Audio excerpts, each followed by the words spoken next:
Good evening, Madam Speaker, Madam Vice President, Second Gentleman, members of Congress, and my fellow Americans. I wish I were here to deliver a more positive speech, but I regret to say that the state of the Union is not good. There are three major issues plaguing our country, causing division and animosity. They are the gender pay gap, racial discrimination, and domestic extremism. Historically, industries where women dominate pay less than male-dominated industries. The average disparity is 82 cents to every dollar a man makes. Women are also disproportionately pushed out of work and into caretaking non-paying roles, such as raising children. For this reason, women are more likely to work part-time and fewer hours. Some employers discourage their workers from talking about wages so that they can more freely offer women less. A discriminatory wage can follow a woman to every job she has after it.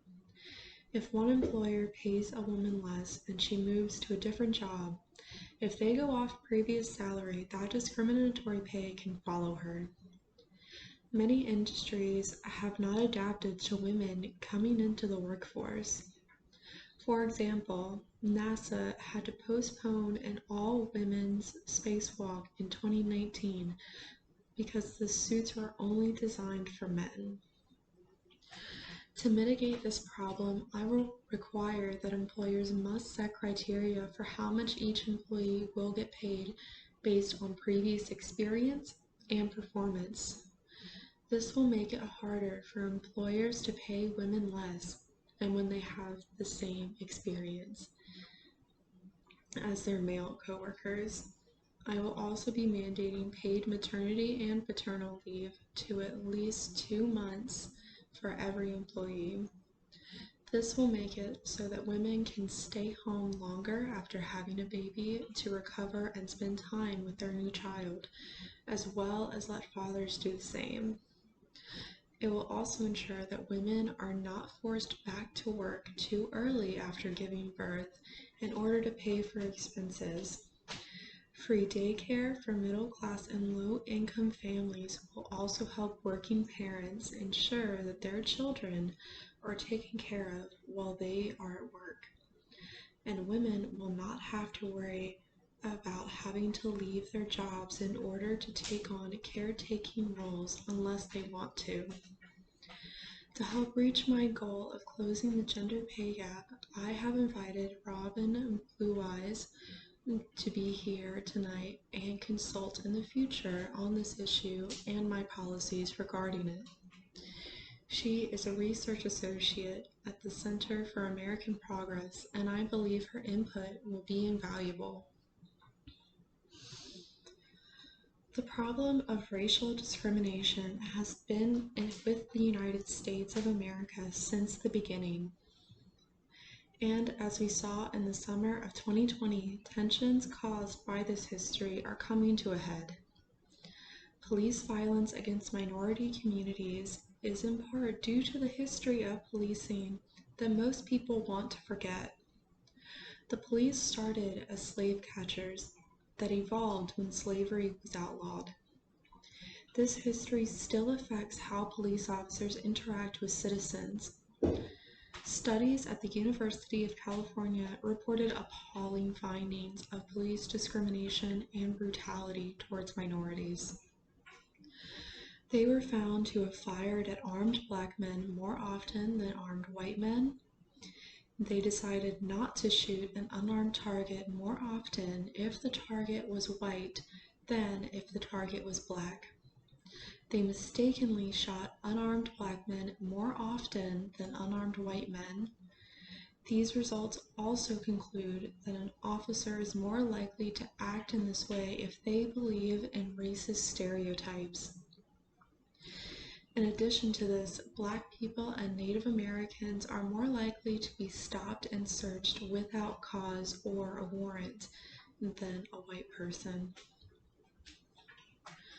I want to find a better way to police citizens. I want more officers held accountable for their actions, A poll done by ABC shows that 60% of Americans agree with me that the police should be scrutinized more. To combat these horrifying statistics and to give the American people the accountability they want, I will be mandating the allocation of funds away from police departments around the country and directing them instead towards social services and mental health facilities and workers.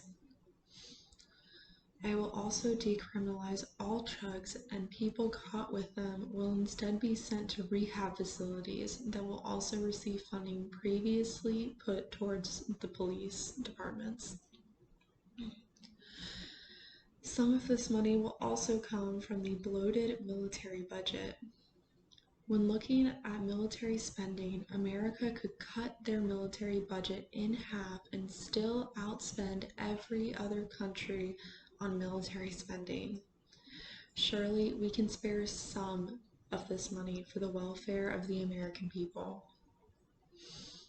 Domestic extremism is one of the greatest threats to the average American citizen. Violent perpetrators could be anyone and anywhere. The Department of Homeland Security has said that social media is being used as a recruiting tool for these groups. There is also evidence that shows that the loosening of COVID-19 restrictions may bring extra risk of attacks from these extremist groups.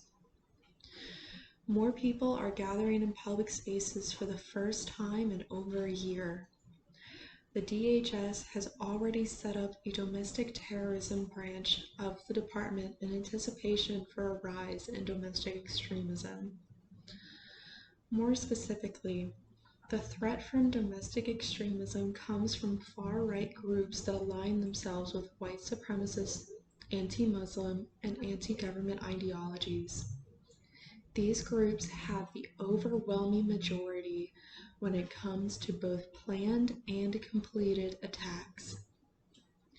These attacks peaked in 2020, and since 2015, right-wing extremists have been involved in 267 plots and 91 deaths, while far-left extremists were involved in 66 plots and 19 deaths.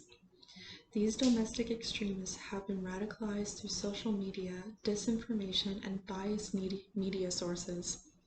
To combat this, I will be adapting the de-radicalization program in Minnesota to address white nationalism nationwide. This program was created by the Honorable Michael J. Davis, who I would like to thank for being here today. I look forward to working with you. I know these proposals sound ambitious, and they are. They will also not be painless. I hope to enact these policies and changes through the legislative process. The budgetary policies will have to go through this process. I expect a lot of pushback and some compromises to happen. However, I will stand firm in my positions. Some of these changes, though, cannot wait for the legislative process and will be passed through executive order. This includes the decriminalization of all drugs and mandated maternity and paternity leave. I will work with the DHS Secretary and the Honorable Michael J. Davis to adapt and implement a de-radicalization program for domestic extremists, as well as working with Robin Blue Eyes on policies to close the gender pay gap. At the beginning of my speech, I said State of the Union right now is not good, and I mean that. It cannot be good when there are so many that are disadvantaged and disproportionately harmed by the system. However, it is my job and my goal to come back in 3 years with something very different to say. Thank you and good night.